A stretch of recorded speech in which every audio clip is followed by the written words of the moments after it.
Here with us now, David Pietrusza. He is the award-winning author of 1960 LBJ versus JFK versus Nixon, the epic campaign that forged 3 presidents. David, welcome. Thanks for coming in. Good to be here. All right, give us a little bit of a sense of the premise of your book and how you think the 1960 election was a campaign that forged 3 presidencies. Well, you've got LBJ, JFK, Richard Nixon, 3 titans, 3 very flawed and powerful individuals. It's a question of ambition.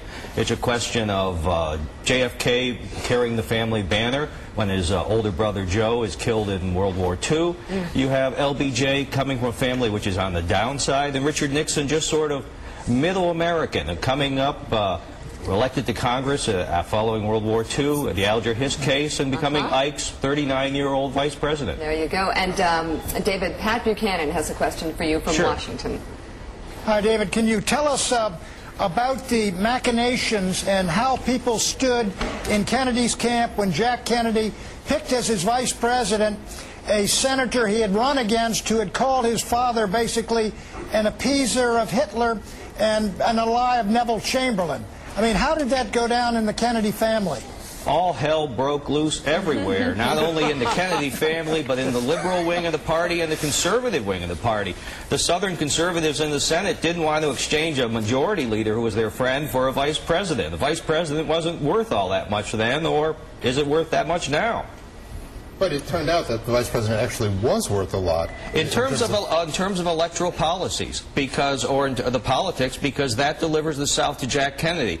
The South had been trending Republican in 52 and 56 with Dwight Eisenhower. It could have fallen off into the GOP column in 60, but except for Lyndon Johnson. But also what became of Lyndon Johnson when Kennedy was right. But as Jack Kennedy says in explanation, he says, "I'm 43 years old and I'm not going to die in office." Right. Oh, yeah. Okay. Hey, David, we've heard over the past 40 years a lot of suggestions that maybe Illinois had been stolen for John Kennedy with Sam Giancana, Cook County. And I asked Buchanan one time, so why didn't the Nixon camp challenge the Illinois results if they know that it was stolen? And Buchanan said, because they stole Kentucky, and they didn't want an investigation. I mean, we laugh about it, but this was a pretty rough and rocky campaign, even up to the day they were counting the votes, right? It certainly was, and the interesting thing about the stolen votes in Chicago, or the alleged stolen votes, is that up through October, you were seeing accounts in the Chicago press that this election was going to be stolen in Cook County, not for presidential reasons, but for purely local reasons, and the election of a county attorney there, which could look into corruption in Cook County. What are the parallels between the 1960 race and the 2008 campaign?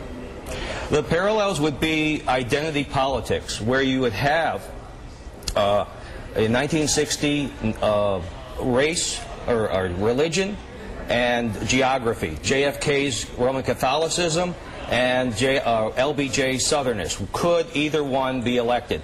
In 2008, you would have a situation of race and gender, Hillary and Obama, and now you're getting an additional parallel of the question of experience, where Jack Kennedy's experience is questioned in 1960, and this year you have Obama's experience being questioned, and now Sarah Palin's.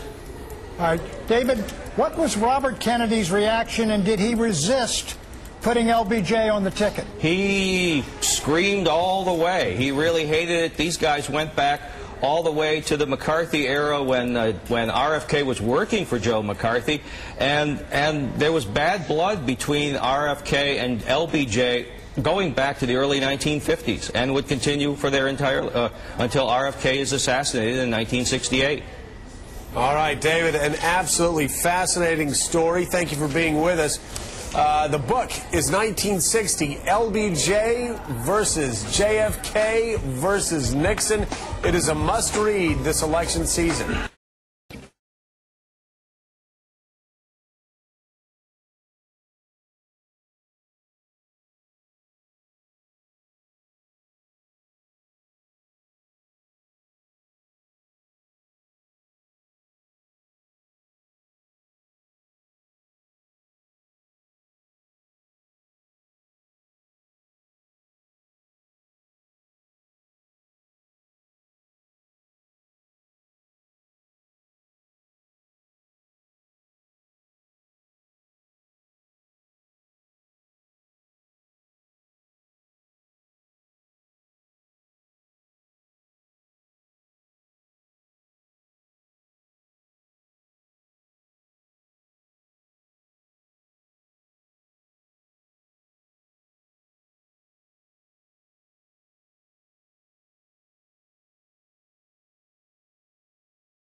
And so it starts with the simplest and yet the most meaningful of ceremonies, the story of Tom Halliday, Special Agent, Federal Bureau of Investigation.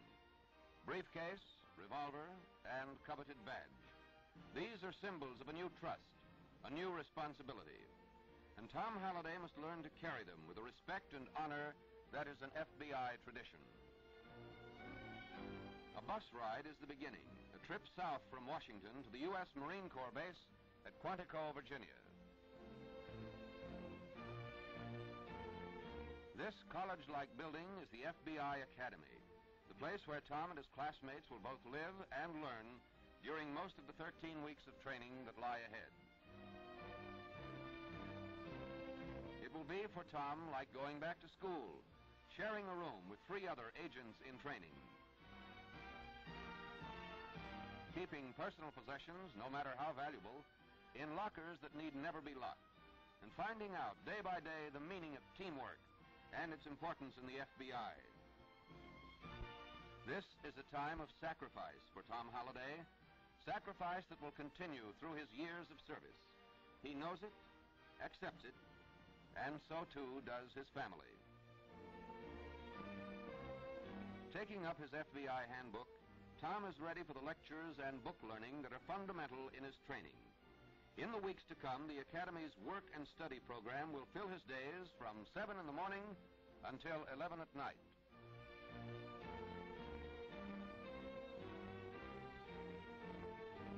In class, Tom is carefully instructed on the jurisdiction of the FBI, what violations it investigates, when, where, how, and why. Crimes such as bank robbery,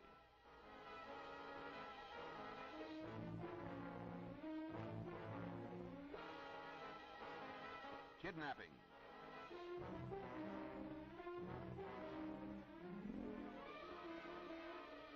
extortion, and from actual FBI films, espionage. This is Frederick Duquesne, pre-World War II German spy, pulling stolen documents from his sock, bragging about outsmarting the FBI, and then passing his top-secret papers to an undercover agent for the FBI. Prison was the payoff for master spy Frederick Duquesne. So it goes for the first weeks at Quantico, absorbing, recording, studying, remembering, until one day the agents return to FBI headquarters and the laboratory, a place of challenging problems such as restoring and reading charred documents. Agents in training learn firsthand how burned paper can be pieced together, pressed between glass plates, and photographed by a special camera in the laboratory.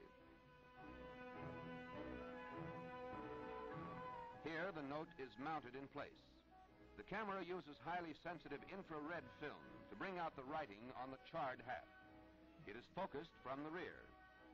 Seen through the glass in back, the note appears upside down. With the use of this special film, a print is made and developed, which can, like this one, be read. Meet me and Sam at 10 p.m. We will hit the bank at Middletown Thursday. George. In the spectrography section, tiny paint chips scraped from a sledgehammer can incriminate and convict, or just as important, exonerate and free a criminal suspect. For the FBI adheres faithfully to the concept of justice for all.